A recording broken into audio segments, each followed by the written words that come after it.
Hello hello स्वागत छ तपाईहरुलाई मेरो मिनी ब्लगमा।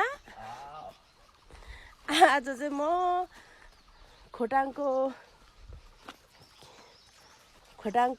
खनकपुल भन्ने ठाउँमा आइपुगेको छु। यस्तो रमाइलो पहाड छ।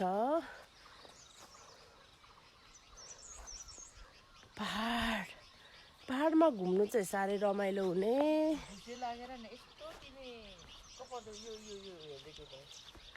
अनि यसरी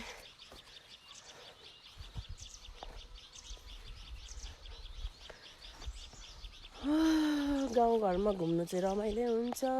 काम गरेर खानु चाहिँ अलिक गाह्रै हुन्छ होला। अब बस्दै गयो भने त गर्नु पनि सकिन्छ होला।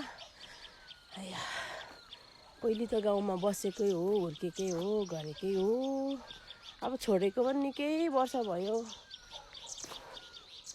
20-25 वर्ष भयो होला सायद गाउँ छोडेको।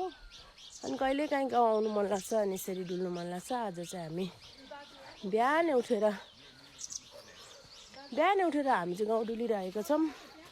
सिस्नु पनि टिप्ने भन्दै हुनुहुन्छ। अनि अर्ग्यानिक कुराहरू के गाउँमा पाइने सिस्नु चाहिँ एकदमै मनपर्छ मलाई पनि। त्यही भएर यो माथि रहेछ सिस्नु।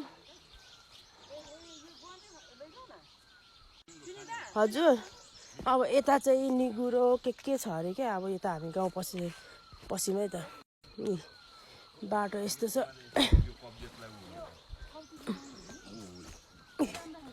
के रहेछ त्यहाँ?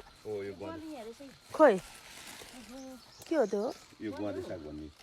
खोइ देखाउँदा माथि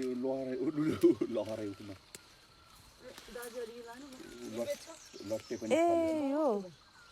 यो त ल्याउँदैन मान्छेले। यो जङ्गल घारी छ। अब हामी सिस्नु टिप्ने।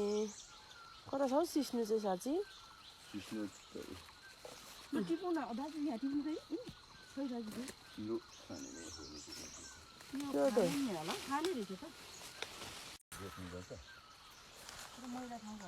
कस्तो जाडो रहेछ हौ यो अहिले ओखलढुङ्गा अरे खोटाङ यो खनकपुल भन्नेमा। मलाई त अब उता धरानतिर त गर्मी छ नि त। गर्मी भनेर तातो लुगा ल्याइएन, तर जाडो रहेछ यतातिर चाहिँ। अब निगुरोहरू टिप्नु हुन्छ। यो निगुरो यो हो कि होइन? यो टिपौँ दिदी? दिदी दिदी दिदी निगुरो पनि टिप्नु पर्ने? यो निगुरो हो कि होइन, तर म चिन्दिनँ है। यस्तो निगुरोहरू पनि पाइन्छ है। अनि यहाँ यस्तो सिस्नु हो। यो सिस्नु टिप्नु पर्ने छ। यहाँ चाहिँ छैन रहेछ सिस्नु। माथि छ यति धेरै सिस्नु। अब यो चाहिँ अलैँची घारी यस्तो हुन्छ गाउँघर। अलैँची घारी रहेछ।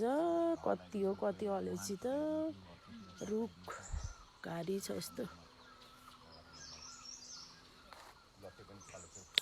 निगुरो मैले 2टा टिपेको छु।